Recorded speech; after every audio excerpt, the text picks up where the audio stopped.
Hi, this is Lou, and I'm going to talk you through how to set up your profile on Canvas so that we can start to get to know one another and recognise and connect with one another. It's really a first step towards building a community. Everything happens from the dashboard that opens up as you log into Canvas, and you want to go here onto account. If you've not uploaded a photo already, then you'll just see a blank space or an avatar there. Next, onto profile, and over here to edit what you want to write. So whenever you see the pencil on any program, it means edit. Here you can write down whatever you want us to know about you, including how to contact you. It would be brilliant if you put a link to your LinkedIn profile, and we'll talk you through LinkedIn another time.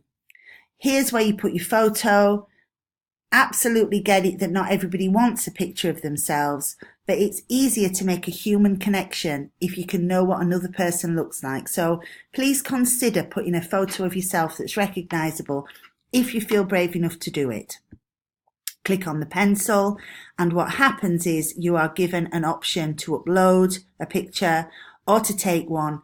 Or Gravatar is a sort of pre-drawn, like a sort of cartoon avatar of yourself. I'm cancelling that because I like this picture, as long as you don't look too closely at the pile of ironing in my sister's kitchen. When you've made all the changes you want, save the profile, your picture appears, and you're good to go.